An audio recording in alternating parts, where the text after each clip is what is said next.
to their home. I only got as far as London. It was during the height of the Blitz, and I had taken a cab from one station to get to another for the train to Worthing.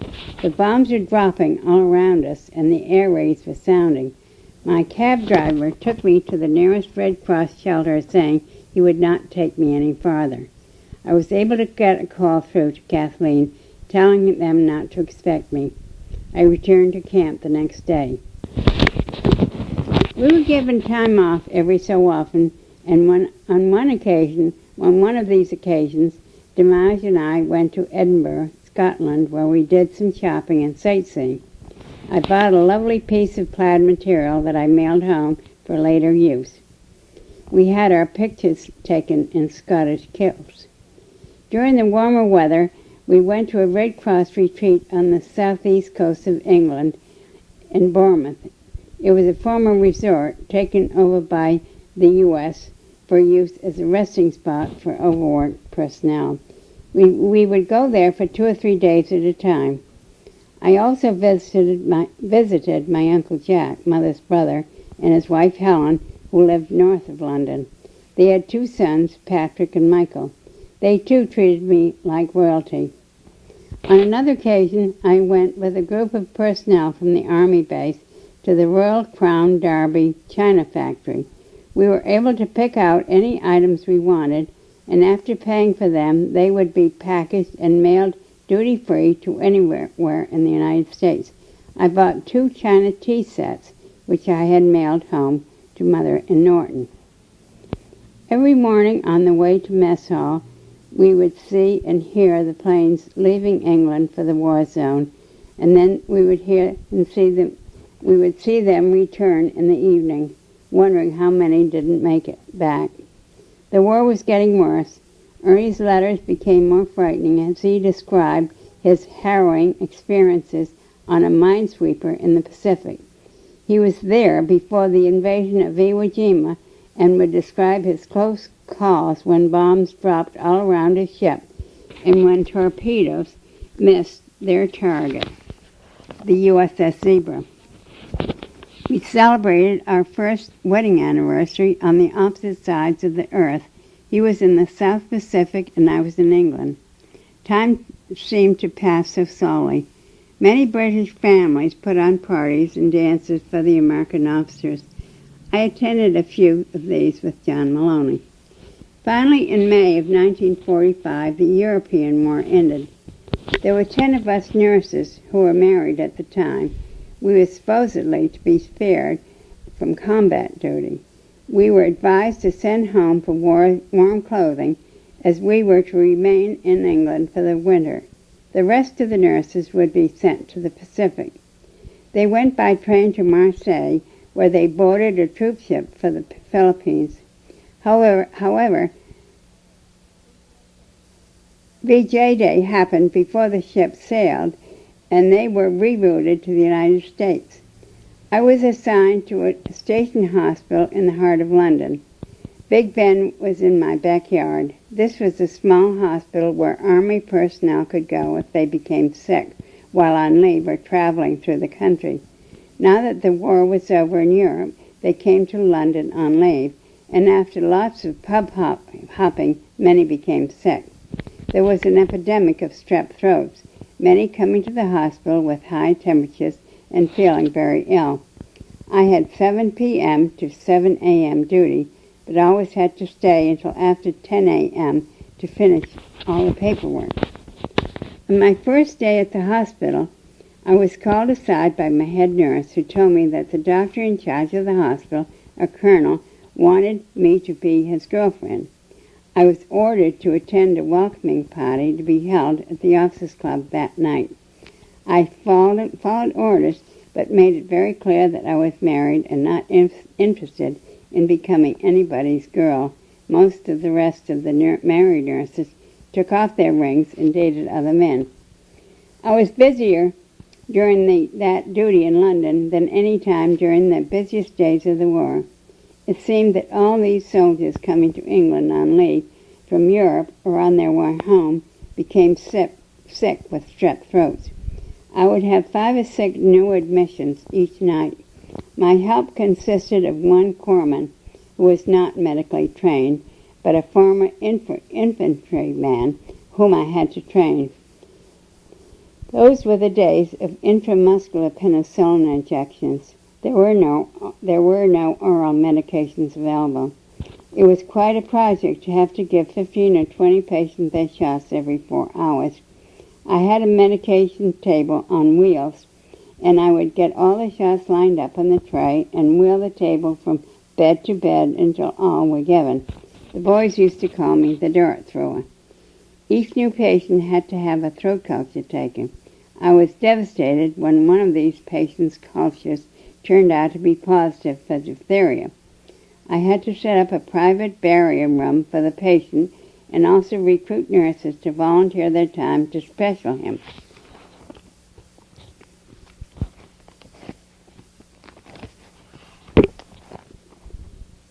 They had to wear a gown, mask, and gloves when entering the room and then remove them when leaving. My patient developed difficulty breathing because of the swelling in his throat, and during the night we had to do a tracheotomy. It was the first such operation I had ever assisted at.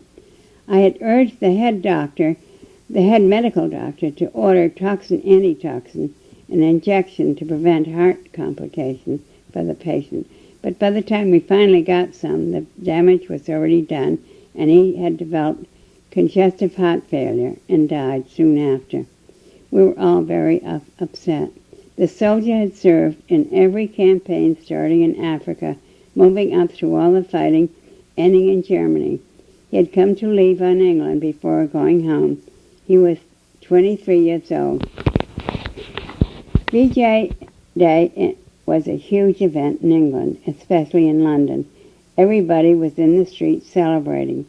Some of us nurses walked to Buckingham Palace to watch the special events and to hear the speeches. It gave me renewed hope that I would be able to go home soon. It was the day of the opening of Parliament also, and the King and Queen rode in horse-driven carriages to Parliament.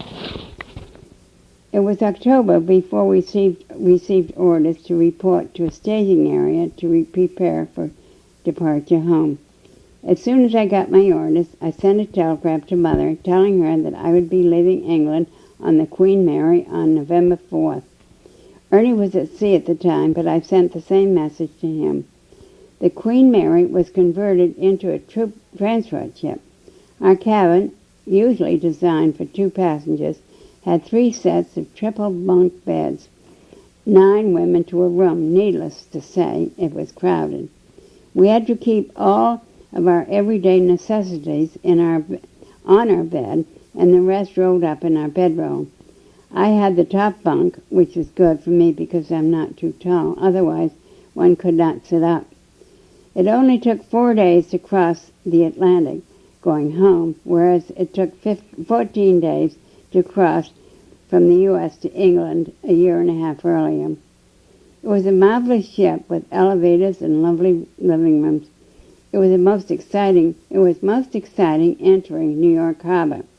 We were greeted by welcoming boats with orchestras playing Sentimental Journey, and with flags flying and people singing and welcome banners waving.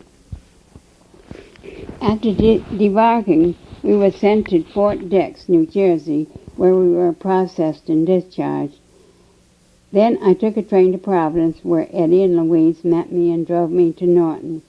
It was wonderful to see Mother and Aunt Louisa and Henry again, and then all my other brothers and sisters-in-law, nieces and nephews.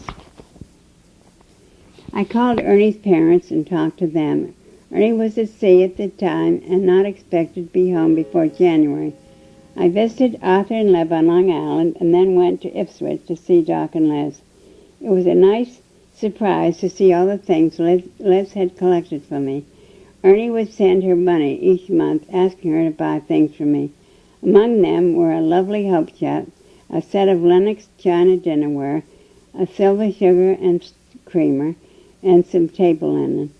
I had received a generous sum of money as a mustering out pay from the Army and also from the state of Massachusetts, which gave each serviceman or woman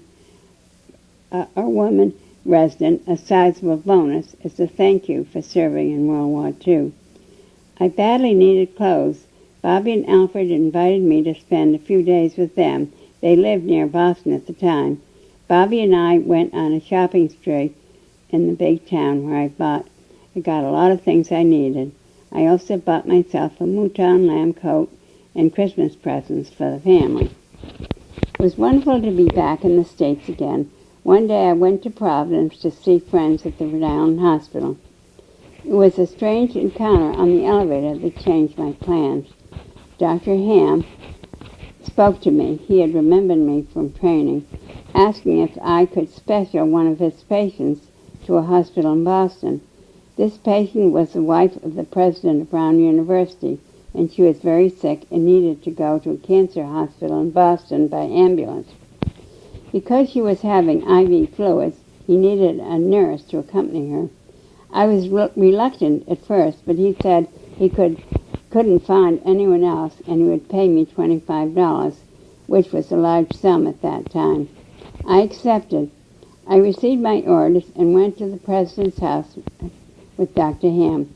Soon the ambulance arrived, and I sat in back with the patient. We arrived at the hospital without incident. On the way back home, the two ambulance drivers wanted to stop at the Lafayette House and rent them for supper. It sounded good to me, so we did. They wouldn't let me pay for anything, saying it was a welcome home gift from them to me. They were very nice men. In January, I received a telegram from Ernie saying that he was arriving in Norfolk, Virginia on January 9th and giving me the telephone number of Jan Winfield, his roommate's wife. She lived near Albany, New York. I was to call her and get directions to go to her house because we would travel to Norfolk together. I took a bus to her house. We packed the car and planned to leave her house at 3:30 a.m. on January 9th. Actually, we made very good time, and we were at the hotel in Norfolk by 7 p.m. Unfortunately, through some mix-up, we didn't meet up with our husbands until the next day. It was wonderful to finally be with my husband again. While I was with the 184th General Hospital in England, I had many conversations with the chaplain on the base, Father Bean. He counseled me about my beliefs and how they were compatible with the Catholic religion. He advised me to talk with a Catholic priest in the States when I got back, which I did. Elsa was Catholic, and I saw her priest in Taunton, starting weekly visits with him in order to convert. When I was ready, he said he would not baptize me then because it would be better to wait until I met with my husband and then convert when we got remarried. He gave me a certificate saying I was ready to be baptized. It was a very big surprise to Ernie when I was ready to become a Catholic. We met with the Navy chaplain at the Norfolk Naval Base and set up a date for us to be married, this time by a priest. It took place on January 16, 1946, at the Norfolk Naval Base Chapel at 3 p.m. I was baptized, said my first confession, received communion, and was married, all within the short time. Then we went to the Officers Club for a celebration, a stinger. However, we received a telephone call while at the Officers Club from the priest saying that he had left out part of the ceremony and could we please return to the chapel. It had started to snow, and on the way I slipped on an icy patch and got snow all over me. After we finished the ceremony, we returned to the hotel and packed to leave the next day. Actually, we left that night. It turned out to be a most harrowing trip from Norfolk to New York. The Winfields took turns driving, but the weather had become very bad with sleet and freezing rain, making traveling very difficult and dangerous. We were so relieved to finally arrive in New York, where we parted company with the Winfields. We took a train to Boston and then another train to Ipswich. Ernie had 2 weeks leave before having to report to the naval base at St. Albans, New York, on Long Island. It was very difficult to find housing at that time because we didn't have a car and had to depend on public transportation. We finally found a one-room place in a private home. We could use the bathroom and kitchen during certain hours. We were there for several months. The homeowner was a ham radio operator and kept us awake almost every night while he talked to his friends from his basement office. Ernie was able to take a bus to the Naval Hospital, and we were near a small shopping center where we could walk to get groceries or to go out to eat. I got a job working at the delivery room at the hospital in Queens. I wasn't able to work very long because I soon found out that I was pregnant, feeling morning sickness all the time. Ernie's hours at the hospital were irregular, and he wanted me to be home when he was off duty. In March of 1946, we celebrated our second wedding anniversary by going to New York City for the weekend, staying at a nice hotel, and going to the musical show, Oklahoma. It was a great time. Finally, Ernie received his discharge from the Navy in August of 1946.